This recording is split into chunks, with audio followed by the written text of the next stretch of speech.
بسم اللہ والصلاة والسلام علی رسول اللہ محمد وعلی آلہ واصحابہ وازواجہ اجمعین۔ السلام علیکم ورحمۃ اللہ وبرکاتہ۔ آج رمضان سے متعلقہ دروس کے سلسلے میں الحمدللہ ہماری یہ چوتھی مجلس ہے۔ سابقہ یعنی تیسری مجلس میں روزے کے مقام اور رتبے اور اس کی فرضیت کی اصل حکمت اور حقیقی مقصد کے بارے میں بیان مکمل ہوا تھا، اور انشاءاللہ آج کی مجلس میں ہم رمضان اور روزے کے فوائد یعنی اس کے فائدے اور اس کی فضیلتوں کے بارے میں جانیں گے اور انشاءاللہ سمجھیں گے، اور یہ بھی کہ روزہ نیک نیتی سے رکھا جانا چاہیے، اور یہ بھی سمجھیں گے کہ روزہ ایسا بھی ہو سکتا ہے جو صرف فاقہ کشی ہو، کسی اجر و ثواب کا ذریعہ نہ ہو سکے۔ انشاءاللہ سب سے پہلے رمضان مبارک کے فوائد یعنی فائدوں کو بیان کرتا ہوں۔ آج کی مجلس میں بات کچھ طویل ہو سکتی ہے، لہذا آپ صاحبان صبر کے ساتھ توجہ قائم رکھتے ہوئے میری گزارشات کو سنیے گا۔ رمضان کے فائدوں میں سے پہلا فائدہ تو یہ ہے کہ رمضان کریم میں مغفرت یعنی بخشش کے بہت سے موقع میسر ہوتے ہیں۔ ابو ہریرہ رضی اللہ تعالیٰ عنہ سے روایت ہے کہ رسول اللہ علیہ الصلوۃ والسلام نے ارشاد فرمایا، من صام رمضانا ایمانا واحتسابا غفر له ما تقدم من ذنبه، جس نے ایمان اور امید کے ساتھ یعنی بخشش کی امید کے ساتھ رمضان کے روزے رکھے، اس کے وہ گناہ معاف کر دیے جاتے ہیں جو گناہ وہ آگے بھیج چکا ہے۔ صحیح بخاری کتاب الایمان باب نمبر 28۔ ایک دوسری حدیث شریف، اس میں نبی علیہ الصلوۃ والسلام کا یہ ارشاد ملتا ہے کہ الصلوات الخمس والجمعۃ الی الجمعہ ورمضان الی رمضان مکفرات ما بینہن اذا اجتنبت الکبائر۔ 5 نمازیں اور جمعہ سے جمعہ تک کا وقت اور رمضان سے رمضان تک کا وقت جو کچھ ان کے درمیان ہے اس کا کفارہ ہے، بشرطے کہ تم کبیرہ گناہوں سے بچے رہو۔ یعنی 5 نمازیں اور جمعہ سے جمعہ تک کا وقت اور رمضان سے رمضان تک کا وقت چھوٹے گناہوں میں سے جو کچھ ان اوقات کے درمیان ہے اس کا کفارہ ہے۔ شرط یہ بتا دی گئی کہ بشرطے کہ تم کبیرہ گناہوں سے بچے رہو۔ صحیح مسلم کتاب الطہارہ باب نمبر 5۔ اب آپ خود ہی غور فرما لیجئے، سمجھ لیجئے، واضح سا معاملہ ہے میرے محترم سامعین کہ کتنا بڑا موقع ہے مغفرت کا، کہ ایک نماز سے لے کر دوسری نماز تک جو چھوٹے گناہ ہوئے ہیں وہ معاف ہو سکتے ہیں، کیونکہ آنے والی نماز ان گناہوں کا کفارہ ہوگی۔ اسی طرح ایک جمعے سے اگلے جمعے تک، اور پھر رمضان سے رمضان تک جو صغیرہ یعنی چھوٹے گناہ ہوئے ہوں وہ معاف ہو سکتے ہیں، کیونکہ آنے والا جمعہ یا رمضان گزرے ہوئے وقت کے گناہوں کا کفارہ ہو جائے گا۔ مگر شرط یہ ہے کہ اس عرصہ میں کبیرہ گناہ یعنی بڑے گناہوں سے بچا گیا ہو۔ ایسا نہیں کہ بڑے گناہ کیے جاتے رہے، ساتھ چھوٹے گناہ کیے جاتے رہے اور ہم یہ خوش فہمی پال لیں کہ چھوٹے گناہ تو ان میں سے معاف ہو جائیں گے۔ اور تیسری حدیث شریف جس میں نبی علیہ الصلوۃ والسلام نے یہ فرمایا ہے کہ وَإِذَا كَانَتْ أَوَّلُ لَيْلَةٍ مِّن رَمَضَانَ صُفِّدَتِ الشَّيَاطِينُ وَمَرَدَّتِ الْجِنُّ وَغُلِّقَتْ أَبْوَابُ النَّارِ۔ یہ میں ترجمہ سناتا ہوں۔ جب رمضان کی پہلی رات ہوتی ہے تو شیطانوں اور سرکش جنوں کو باندھ دیا جاتا ہے اور آگ یعنی جہنم کے دروازے بند کر دیے جاتے ہیں، پھر ان میں سے کوئی دروازہ کھولا نہیں جاتا یعنی رمضان میں، اور جنت کے دروازے کھول دیے جاتے ہیں اور پھر ان میں سے کوئی دروازہ بند نہیں کیا جاتا یعنی رمضان کے دوران۔ اور آواز دینے والا اللہ کی طرف سے یعنی اللہ کی طرف سے آواز دینے والا کسی فرشتے کے ذریعے آواز دلوائی جاتی ہے کہ اے خیر کے چاہنے والے آگے بڑھ، اے شر کے چاہنے والے باز آ جا، اور اللہ ہر رات میں لوگوں کو آگ سے آزاد کرتا ہے۔ یہ حدیث شریف سنن ابن ماجہ میں ہے، امام البانی رحمہ اللہ نے اس کو صحیح قرار دیا ہے، اور سنن نسائی میں بھی ہے۔ اب دیکھیے محترم بھائیوں بہنوں، اگر ہم اس مقدس مہینے میں جنت کے کھلے دروازوں میں سے بھی اندر نہ جا سکیں تو کتنی بدبختی ہے۔ اللہ کی طرف سے تو بخشش اور رحمت کا ہر سبب مہیا کر دیا جاتا ہے، شیطانوں کو باندھ دیا جاتا ہے، پھر ہمارے اپنے نفس کی شرانگیزی ہی رہ جاتی ہے جو ہمیں اللہ اور رسول اللہ علیہ الصلوۃ والسلام کی نافرمانی پر اکساتا ہے، بلکہ نافرمانی کرواتا ہے۔ شیاطین تو باندھ دیے جاتے ہیں، ہمارے اندر سے ہمارا نفس ہمیں اللہ اور اس کے رسول علیہ الصلوۃ والسلام کی نافرمانی پہ لگائے رکھتا ہے، اور ایسی نافرمانیاں جنہیں اب ہم نافرمانی سمجھتے ہی نہیں، معمول کے کاموں میں شامل ہو چکی ہیں۔ تو جب ہم انہی معاملات میں رہیں گے تو رمضان کے ان فائدوں سے کیا حاصل کر سکیں گے؟ کچھ بھی نہیں۔ مغفرت اور بخشش کے اتنے بڑے بڑے فائدے، لیکن اگر ہم نے اپنے معمولات نہ بدلے اور جن گناہوں کا ہم مستقل شکار رہتے ہیں ان کو ترک نہیں کیا تو پھر رمضان کی رحمتوں میں سے اور رمضان کے ان بڑے فوائد میں سے کوئی فائدہ ہمارے لیے کوئی اچھا نتیجہ لانے والا نہ بن سکے گا۔ لہٰذا آپ سب صاحبان اپنے دلوں میں اس چیز کو ایک پکے ارادے کے ساتھ جما لیجئے کہ انشاءاللہ دوران رمضان آپ صاحبان کسی بھی ایسے کام میں خود کو مشغول نہیں کریں گے جو اللہ اور رسول اللہ محمد علیہ الصلاۃ والسلام کی نافرمانی ہے، اور رمضان کے بعد بھی تا زندگی ان کاموں سے مکمل طور پر دور رہنے کی ہر ممکن کوشش کرتے رہیں گے۔ رمضان کے فائدوں میں سے دوسرا فائدہ یہ ہے کہ رمضان کریم کے ہر دن اور ہر رات میں دعاؤں کی یقینی قبولیت کا موقع میسر ہوتا ہے۔ یہ بھی نبی علیہ الصلاۃ والسلام نے ہی ہمیں بتایا ہے اور ارشاد فرمایا ہے کہ اِنَّ لِلَّهِ تَعَالَى عُتَقَاءَ فِي كُلِّ يَوْمٍ وَلَيْلَةٍ لِكُلِّ عَبْدٍ مِّنْهُمْ دَعْوَةٌ مُسْتَجَابَةٌ۔ یہ حدیث شریف پہلے بھی کئی دفعہ سنائی جا چکی ہے۔ ترجمہ اس کا یہ ہے کہ یقیناً اللہ تعالیٰ ہر دن اور ہر رات میں، یعنی رمضان کے دن اور رات میں، لوگوں کو جہنم کی آگ سے آزاد کرتے ہیں، اور ان آزاد ہونے والے بندوں میں سے ہر ایک کے لیے ایک قبول شدہ دعا ہوتی ہے، یعنی افطار کے وقت اس کی ایک دعا ضرور قبول ہوتی ہے۔ لہذا افطاری کے وقت اللہ تعالیٰ کا شکر ادا کرنے کے بعد اپنے اور اپنے مسلمان بھائیوں اور بہنوں کے لیے دعا کرنا مت بھولا کیجیے، خاص طور پر ان کے لیے جو دنیا کے مختلف مقامات پر کافروں کے، مشرکوں کے اور اپنے ہی کلمہ گو بھائیوں کے بھی مختلف ظلم و ستم کا شکار ہو رہے ہیں۔ اگر ان کے لیے اور کچھ نہیں کر سکتے تو کم از کم انہیں اپنی دعاؤں سے محروم نہ کیجیے گا۔ رمضان کا تیسرا بڑا فائدہ یہ کہ اللہ تعالیٰ کی طرف سے رمضان مبارک اور نیکیوں کے بڑے بڑے خزانے بھی مہیا کر دیے جاتے ہیں۔ ابو ہریرہ رضی اللہ تعالیٰ عنہ سے روایت ہے کہ رسول اللہ علیہ الصلاۃ والسلام نے ارشاد فرمایا، آدم کی اولاد کے نیکی کے ہر کام پر اس کے لیے اس نیکی جیسی 10 سے 700 نیکیاں لکھی جاتی ہیں۔ اللہ عز و جل فرماتا ہے روزے کے علاوہ، یعنی نیکیوں میں اضافے کی یہ نسبت روزے کے علاوہ ہے۔ اور روزے کا کیا معاملہ ہے اس کے بارے میں نبی علیہ الصلوۃ والسلام نے ہمیں یہ بتایا کہ اللہ عز و جل فرماتا ہے چونکہ میرے بندے نے میرے لیے اپنی بھوک پیاس خواہشات کو چھوڑا، لہٰذا وہ یعنی روزہ میرے لیے ہے اور میں ہی اس کا اجر دوں گا، یعنی جتنا چاہے دوں گا۔ وہ 700 نیکیوں تک اس کا اجر محدود نہیں رہے گا۔ اور پھر یہ بتایا کہ روزہ نبی علیہ الصلوۃ والسلام نے کہ روزہ دار کے لیے 2 خوشیاں ہیں، ایک افطار کے وقت کی خوشی اور دوسری جب وہ اپنے رب سے ملے گا اس وقت کی خوشی۔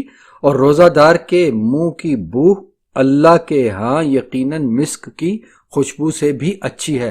صحیح مسلم میں یہ حدیث شریف اور اس کا نمبر 1151۔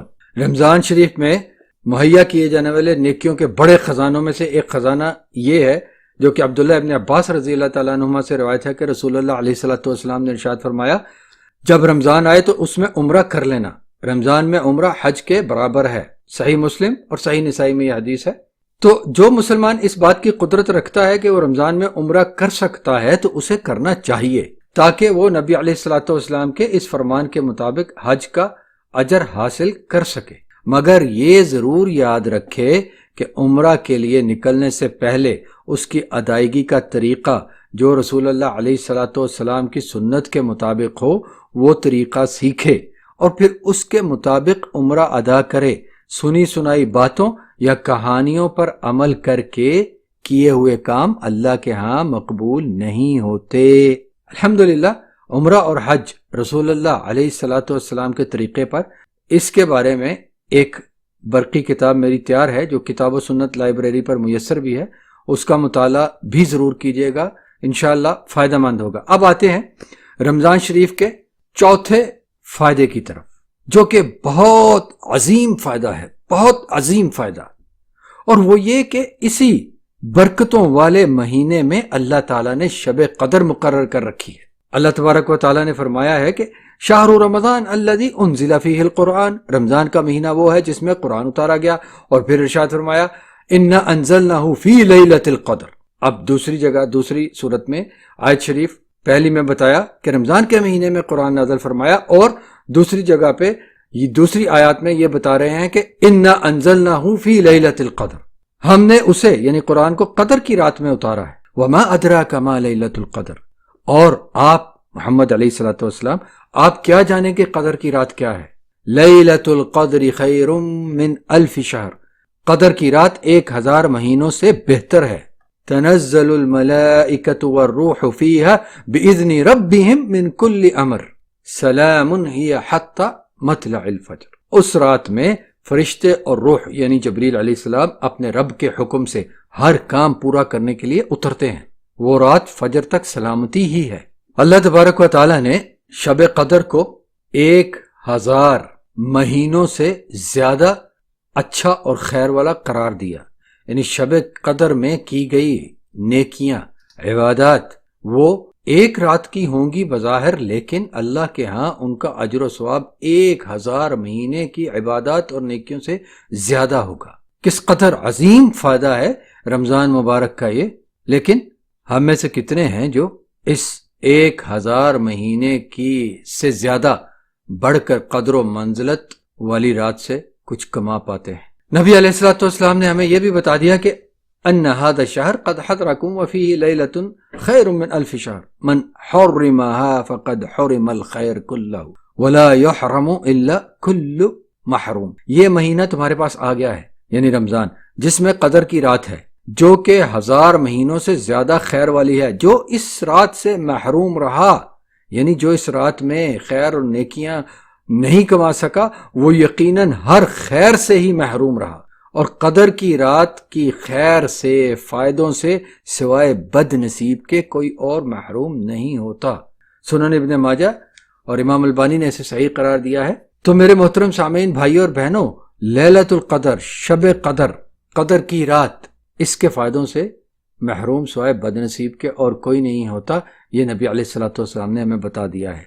امید کرتا ہوں کہ ہم سب خود بھی یہ بھرپور کوشش کریں گے اور اب ہر ایک اپنے کو اس پر پوری طرح سے مائل کریں گے کہ اس رات کو اللہ ہمیں یہ رات عطا فرمائے تو اس رات کو ہم اللہ تعالیٰ کی عبادت میں صرف کریں اور کسی ایسے کام میں مشغول نہ کریں اپنے آپ کو جو ہمیں اللہ کی ناراضگی کی طرف لے کے جانے والا ہو. رمضان کریم کے فوائد کی بات یہاں تک مکمل ہوئی الحمدللہ.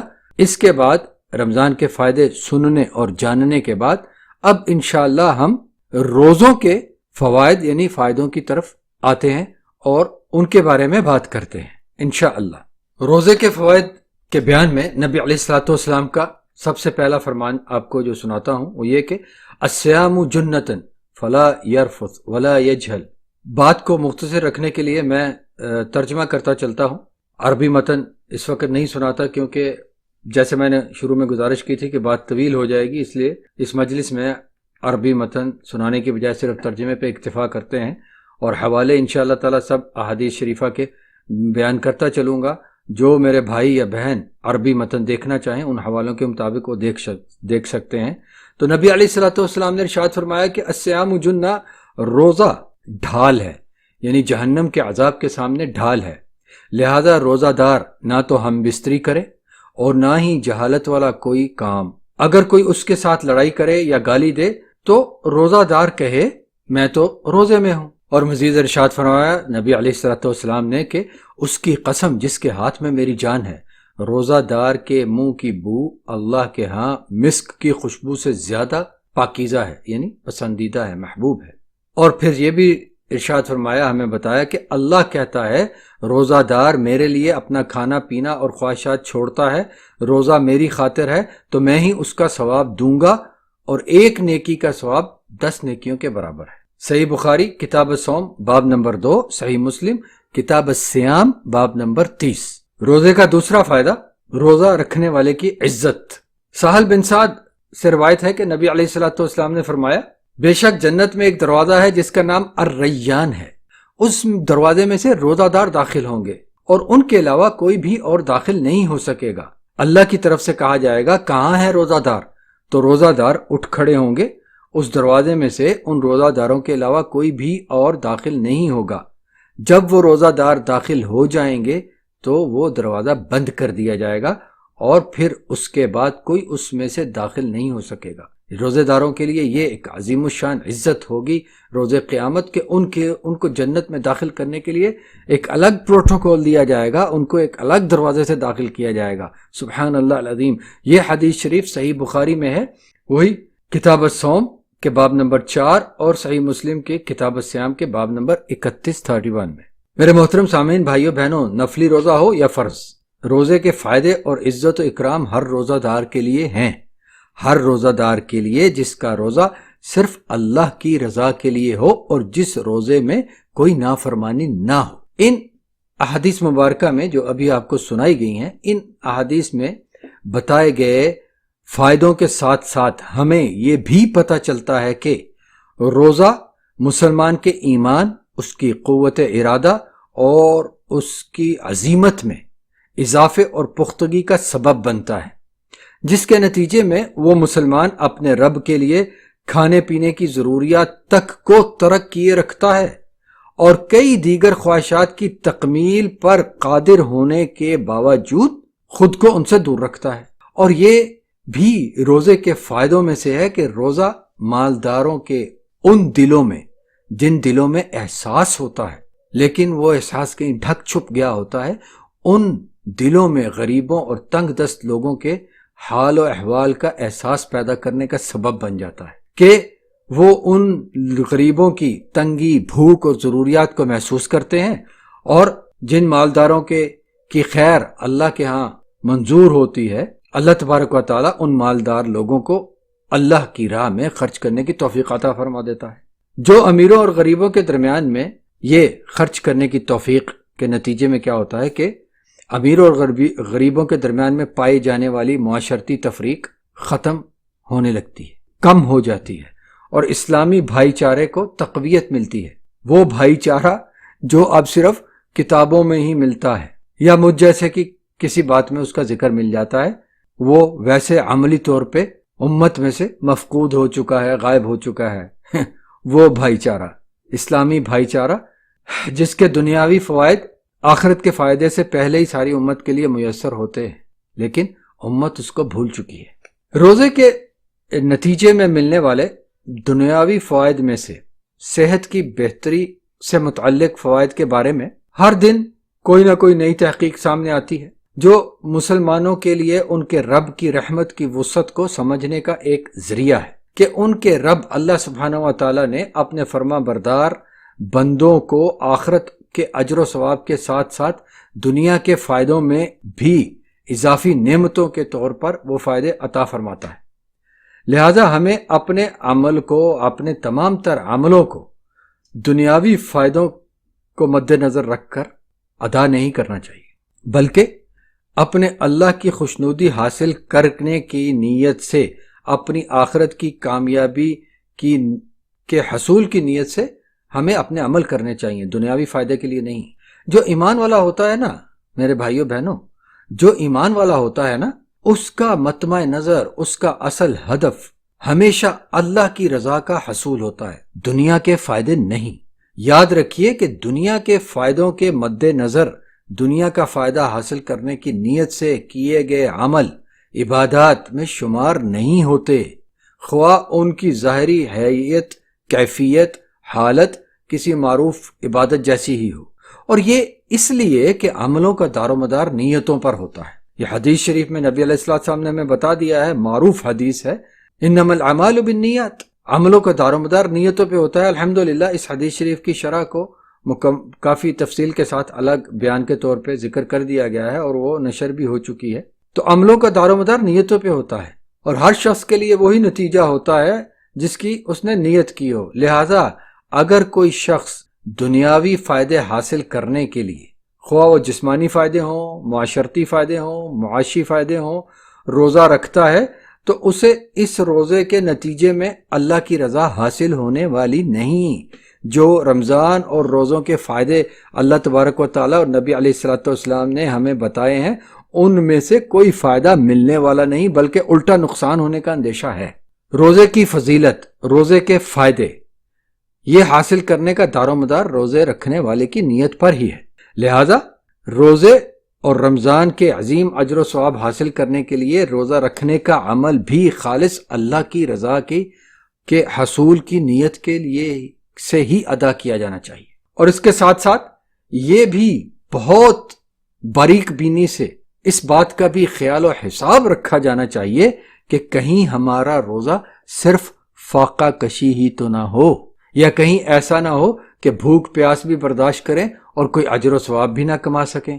میرے محترم سامعین، بھائیوں بہنوں، کیا آپ جانتے ہیں کہ وہ کون ہے جو کسی اجر اور ثواب کے بغیر ہی روزہ رکھتا ہے؟ وہ کون ہے جو دن بھر اپنا کھانا پینا چھوڑے رکھتا ہے لیکن دن بھر کی اس بھوک اور پیاس کے نتیجے میں کوئی نیکی حاصل نہیں کر پاتا؟ یہ وہ شخص ہے یہ جو زبان کی لذتیں تو چھوڑ دیتا ہے لیکن زبان کے استعمال پر پابندی نہیں لگاتا، جھوٹ، بد زبانی، گالی گلوچ، بے حیائی والی باتیں، لڑائی فساد والی باتیں اور غیبت وغیرہ وغیرہ سے باز نہیں آتا۔ یہ وہ شخص ہے جو روزے کی حالت میں بھی آنکھ کے استعمال پر روک ٹوک نہیں رکھتا، اور جن چیزوں کی طرف سے نگاہ کرنے سے اسے باز رہنا چاہیے باز نہیں رہتا۔ یہ وہ شخص ہے جو روزے کی حالت میں بھی کانوں کے استعمال پر کچھ پابندی لاگو نہیں کرتا، وہ کچھ سنتا رہتا ہے جو اسے بغیر روزے کے بھی نہیں سننا چاہیے، مثلا موسیقی، گانے، بے حیائی والی باتیں، جھوٹ، یا اسلام کے نام پر ہی صحیح، اسلام کا کام سمجھ کر، نیکی والا کام سمجھ کر طرح طرح کی قوالیاں سننا، کفر و شرک پر مبنی اشعار سے بھری ہوئی قوالیاں یا نام نہاد نعتیں اور حمد۔ یہ شخص، ایسے کام کرنے والا شخص رسول اللہ علیہ السلام کے اس فرمان کے مصداق ہو جاتا ہے، بلکہ ہوتا ہے کہ من لم يدع قول الزور والعمل به فليس لله حاجة ان يدع طعامه وشرابه۔ جس نے جھوٹ اور گناہ پر مبنی بات نہیں چھوڑی اور اس پر عمل کرنا نہیں چھوڑا، اللہ کو اس کے کھانا پینا چھوڑنے کی کوئی ضرورت نہیں۔ صحیح بخاری کتاب الصوم باب نمبر 8۔ یہ روزہ دار جس کا ذکر اس حدیث شریف میں ملتا ہے، جو ان کاموں میں مشغول رہتا ہے جس کا پہلے ذکر کیا گیا اس حدیث کو سنانے سے پہلے، یہ روزہ دار کس قدر بد نصیب ہے کہ بھوک پیاس کاٹنے کے باوجود بھی اس کا یہ عمل، یہ بھوک پیاس اللہ کے ہاں قبول نہیں ہوگی، اسے کوئی اجر و ثواب نہیں ملے گا۔ اس بات کو مزید واضح طور پر نبی اکرم علیہ الصلوۃ والسلام نے یوں ارشاد فرمایا کہ رب صائم لیس لہ من صیامہ الا الجوع ورب قائم لیس لہ من قیامہ الا السہر۔ ایسا بھی ہوتا ہے کہ روزہ دار کے لیے اس کے روزے میں سوائے بھوک کے کچھ نہیں ہوتا، اور ایسا بھی ہوتا ہے کہ رات کو قیام کرنے والے، قیام اللیل کرنے والے کے لیے اس کے قیام اللیل میں سوائے جاگنے کے اور کچھ نہیں ہوتا، یعنی اس کی کوئی نیکی نہیں ملتی۔ وہ اس طرح سے روزہ رکھتا ہے اور اس طرح سے قیام اللیل کرتا ہے کہ اس میں کوئی نیکی نہیں ملتی۔ سنن ابن ماجہ کتاب الصیام باب 21 میں یہ حدیث شریف۔ رمضان کے فائدوں کے معاملے میں ایسے لوگوں سے بڑھ کر خسارے والے اور کون ہوں گے جو اپنے جسم کو تو بھوک پیاس کی تکلیف دیے رکھیں لیکن اپنے نفس پر کوئی پابندی نہ لگائیں، اور یوں ان کا روزہ صرف بھوک پیاس ہی بن کر رہ جائے۔ اللہ ہم سب کو اور ہمارے سب کو ایسی بے ثمرہ روزہ داری سے، ایسے بے پھلی روزہ داری سے محفوظ رہنے کی توفیق عطا فرمائے، اور روزہ رکھنے کی ہمت دے جو اسے قبول ہو اور جس کا وہ اجر ملے جس اجر کا اللہ نے وعدہ کیا ہے۔ اب آخر میں روزہ خوری یعنی جان بوجھ کر کسی جائز شرعی سبب کے بغیر روزہ چھوڑنے کے انجام کا ذکر کرتا چلتا ہوں۔